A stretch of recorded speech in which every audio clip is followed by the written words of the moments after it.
The rain hammered against the windows of our little cottage in the Cotswolds, mirroring the storm brewing inside me. For 20 years, Alaric, a humble mechanic, had loved Bronwyn with a devotion that bordered on worship. We'd met at a village fete, her laughter as bright as the summer sun, and I'd fallen instantly. Now, at 45, I felt like that sun had been eclipsed, leaving me in a cold, desolate darkness. It started subtly, almost imperceptibly. Bronwyn, always meticulous about her appearance, began spending an inordinate amount of time getting ready, even for mundane errands. Her once comfortable jeans and sweaters were replaced by elegant dresses and expensive perfumes I couldn't recall buying. She started going to yoga classes 3 evenings a week, a sudden interest after years of claiming she preferred a good book to exercise. I dismissed it as a midlife refresh, a perfectly normal desire to feel good about herself. Then came the phone. Bronwyn had always been open with her phone, leaving it on the kitchen counter, unlocked for anyone to use.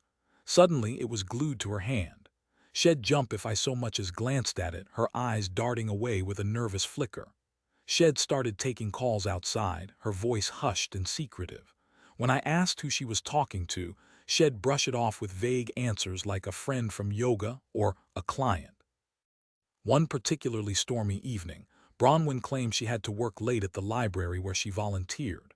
I offered to drive her, but she adamantly refused, saying she needed the quiet time to prepare for a special event.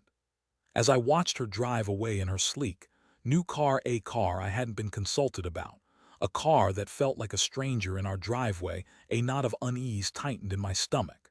It was a feeling I couldn't shake, a premonition of impending doom. The following week, the yoga classes continued, the secretive phone calls multiplied, and the distance between us grew wider than the Atlantic. I tried talking to Bronwyn, but she dismissed my concerns as paranoia, accusing me of being controlling and insecure. "You're suffocating me, Alaric," she'd say, her voice laced with irritation. "I need space to breathe." One Saturday morning, while Bronwyn was supposedly at a book club meeting, I decided to clean out the garage. It was a task I'd been putting off for months, and I figured it would keep my mind occupied. As I rummaged through old boxes, I stumbled upon a shoebox filled with Bronwyn's old photographs. Nostalgia washed over me as I flipped through the pictures, remembering happier times. Then I found it, a small velvet box tucked away at the bottom of the shoebox. My heart pounded in my chest as I opened it. Inside, nestled on a bed of satin, was a diamond necklace. It was exquisite, far more expensive than anything Bronwyn or I could ever afford. A small card lay next to it, bearing the inscription, "To my darling Bronwyn, with all my love, Gareth, Gareth." The name echoed in my mind, a discordant note in the symphony of my marriage. Who was Gareth? And why was he giving my wife such an extravagant gift? The world swam before my eyes. I felt a cold dread creep into my bones, a certainty that my worst fears were about to be confirmed. I grabbed my phone and frantically searched for Gareth Cotswolds. The first result was a local estate agent, Gareth Harding. A picture of him flashed on the screen, a handsome, silver-haired man with a charming smile. He was everything I wasn't: wealthy, sophisticated, and oozing confidence. Suddenly, everything clicked into place. The yoga classes, the book club meetings, the secretive phone calls, the expensive car, it all pointed to one horrifying conclusion. Bronwyn was having an affair with Gareth Harding. The revelation hit me like a physical blow. I staggered back, clutching my chest, gasping for air. The garage seemed to spin around me, the tools and equipment blurring into a chaotic mess. I felt a surge of anger, hot and blinding, mixed with a crushing wave of despair. How could she do this to me? How could she betray our love, our marriage, our life together? I spent the rest of the day in a daze, pacing around the cottage, replaying every moment of the past few months, searching for clues I'd missed, for signs I'd ignored. I couldn't eat, I couldn't sleep, I could barely breathe. The pain was a constant, gnawing ache in my chest, a wound that refused to heal. That evening, Bronwyn returned from her book club meeting, her face flushed, her eyes sparkling. She walked into the kitchen, humming a cheerful tune, and stopped dead in her tracks when she saw me. "Alaric, what's wrong?" she asked, her voice laced with concern. I held up the velvet box, my hand trembling. "Who is Gareth?" I asked, my voice barely a whisper. Bronwyn's face paled. She hesitated for a moment, then stammered, "I don't know what you're talking about." "Don't lie to me, Bronwyn," I said, my voice rising.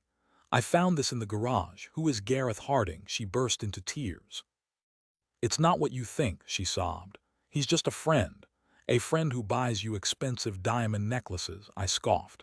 "A friend who you've been seeing behind my back for months." She sank to her knees, clutching my legs. "Please, Alaric, forgive me," she begged. "It was a mistake. It didn't mean anything." "A mistake," I repeated, my voice trembling with rage. "You call this a mistake? You've been lying to me, deceiving me, betraying me for months, and you call it a mistake." I pulled away from her, my heart filled with a cold, hard anger. "I want you to leave," I said, my voice flat. "I want you out of my house, out of my life." Bronwyn looked up at me, her eyes wide with shock. "You don't mean that," she said. "We can work through this. We can go to counseling." "It's too late, Bronwyn," I said. "You've broken my trust. You've shattered my heart. There's nothing left to salvage." She refused to leave, clinging to the hope that I would forgive her, that we could somehow go back to the way things were. But I was adamant. I couldn't bear to look at her, to be in the same room with her. Every time I saw her face, I was reminded of her betrayal, of the lies shed told, of the love shed destroyed. Finally, after hours of arguing and pleading, Bronwyn packed her bags and left. As I watched her drive away, I felt a strange mixture of relief and despair. Relief that she was gone, that I no longer had to endure her lies, but despair at the realization that my marriage, my life, had been irrevocably shattered. The following days were a blur of paperwork, phone calls, and legal consultations. I filed for divorce, determined to sever all ties with Bronwyn. I couldn't bear the thought of sharing my life with someone who had so callously betrayed me. As the divorce proceedings dragged on, I learned more about Bronwyn's affair with Gareth. It turned out that they had been seeing each other for over 6 months, meeting for secret trysts at hotels and restaurants. Gareth had showered her with gifts, taken her on lavish vacations, and promised her a life of luxury and excitement. I was disgusted, not just by Bronwyn's betrayal, but by Gareth's arrogance and entitlement. He had knowingly pursued a married woman, flaunting his wealth and status, and destroying a family in the process.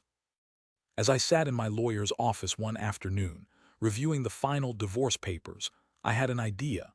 A plan began to form in my mind, a plan that would not only punish Bronwyn and Gareth for their betrayal, but also give me a sense of closure and satisfaction. I knew that Gareth Harding was planning to host a lavish fundraising gala at his estate the following month. It was a prestigious event, attended by the wealthiest and most influential people in the Cotswolds. I decided to crash the party. I spent the next few weeks meticulously planning my revenge. I hired a private investigator to gather information about Gareth's business dealings, his personal life, and his reputation in the community. I wanted to know everything about him, every secret he was hiding. I also contacted a local newspaper reporter, a woman I knew from my days as a volunteer at the village fete. I told her about Bronwyn's affair with Gareth, and I provided her with all the evidence I had collected. The diamond necklace, the text messages, the hotel receipts, the private investigator's report. On the night of the gala, I dressed in my best suit, a suit I hadn't worn since my wedding day. I drove to Gareth Harding's estate, my heart pounding in my chest. As I approached the entrance, I saw Bronwyn standing by Gareth's side, her arm linked through his. She looked stunning in a designer gown, her face radiant with happiness.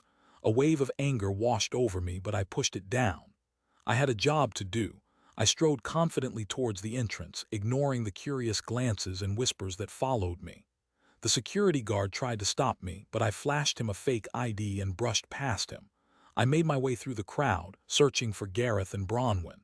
Finally, I spotted them standing on a raised platform, addressing the guests.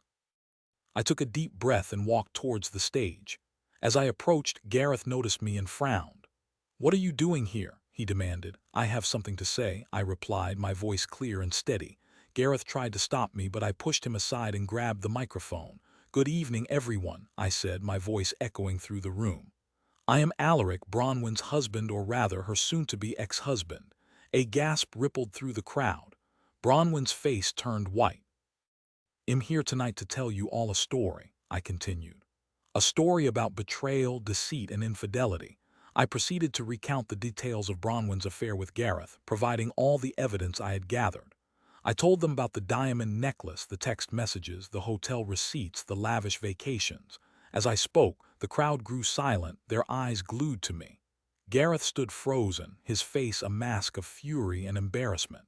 Bronwyn burst into tears and ran off the stage. When I finished my story, I dropped the microphone and walked out of the room. As I made my way to my car, I could hear the murmur of voices behind me, the shocked whispers and disapproving stares. The next day, the story of Bronwyn's affair with Gareth was splashed across the front page of the local newspaper. The article detailed their betrayal, their lies, and their scandalous behavior. Gareth Harding's reputation was ruined. He lost his clients, his friends, and his social standing. He was ostracized by the community, forced to sell his estate and move away. Bronwyn was also shunned by her friends and family. She lost her job at the library and was forced to move in with her sister. She tried to contact me, begging for forgiveness, but I refused to speak to her. I had my revenge. I had exposed their betrayal, I had ruined their lives, and I had reclaimed my dignity. But as the dust settled, I realized that revenge wasn't as satisfying as I had hoped. It didn't bring back my marriage, it didn't heal my heart, and it didn't erase the pain of Bronwyn's betrayal. I was still alone, still heartbroken, still struggling to move on with my life. I decided to leave the Cotswolds to start fresh in a new place, far away from the memories of Bronwyn and Gareth. I sold the cottage, packed my belongings, and drove north, towards the Scottish Highlands. I found a small village nestled in the mountains, a place of breathtaking beauty and tranquility. I bought a small workshop and started my own mechanic business. I spent my days working on cars, hiking in the hills, and reading by the fire. Slowly, gradually, I began to heal. The pain of Bronwyn's betrayal faded, replaced by a quiet sense of peace and contentment. I learned to forgive not for her sake, but for my own. One day, as I was working on a vintage car in my workshop, a woman walked in. She was tall and slender, with kind eyes and a warm smile. Her name was Maura, and she was a local artist. We struck up a conversation, and I found myself drawn to her easygoing nature and her infectious enthusiasm for life. We started spending time together, hiking in the hills, visiting local pubs, and sharing stories by the fire. Maura helped me to see that life was still worth living, that love was still possible, and that the future was still full of hope. One evening, as we were sitting by the fire, Maura took my hand and looked into my eyes. "Alaric," she said, "I care about you very much." I smiled and squeezed her hand. "I care about you too, Maura," I said. We kissed, a gentle, tentative kiss that filled me with a warmth I hadn't felt in years. I knew that I was ready to move on, to open my heart to love again. Bronwyn's betrayal had been a devastating blow, but it had also been a catalyst for change. It had forced me to reevaluate my life, to confront my fears, and to discover my own strength and resilience. I had survived the storm, and I had emerged stronger and wiser on the other side. Years passed. I married Maura, and we built a life together in the Scottish Highlands. We traveled the world, explored new cultures, and shared countless adventures. One day I received a letter from Bronwyn. She was living in a small town in France, working as a waitress. She wrote that she was sorry for what she had done, that she regretted her betrayal, and that she hoped I could find it in my heart to forgive her. I read the letter, and I felt a pang of sadness for the woman she had become. But I also felt a sense of peace, knowing that I had moved on, that I had found happiness again. I wrote back to Bronwyn, telling her that I forgave her, that I wished her well, and that I hoped she could find peace in her own life. I closed the letter, sealed it, and dropped it in the mailbox. As I walked away, I felt a sense of closure, a sense that I had finally put the past behind me. I returned to my life with Maura, grateful for the love and happiness I had found. I knew that I would never forget Bronwyn, but I also knew that her betrayal no longer defined me. I had learned that love can be lost, but it can also be found again. I had learned that forgiveness is a gift, not just to others but to ourselves. And I had learned that even in the darkest of times, there is always hope for a brighter future. The rain outside has stopped, and the sun is streaming through the windows, casting a warm glow on our little cottage. Mora is in the kitchen, humming a cheerful tune, and the aroma of freshly baked bread fills the air. I smile, knowing that I am finally home. Years later, I'm sitting on my porch, watching the sunset paint the sky in hues of orange and gold. Mora is beside me, her hand resting on mine. We're old now, our faces etched with the stories of our lives, but our love is as strong as ever. I think back to that dark time, to the betrayal that nearly broke me, and I'm filled with a sense of gratitude. Gratitude for the pain that taught me resilience, for the loss that led me to new love, and for the life that has unfolded in ways I never could have imagined. I whisper a silent thank you to the universe for guiding me through the storm and bringing me to this peaceful shore.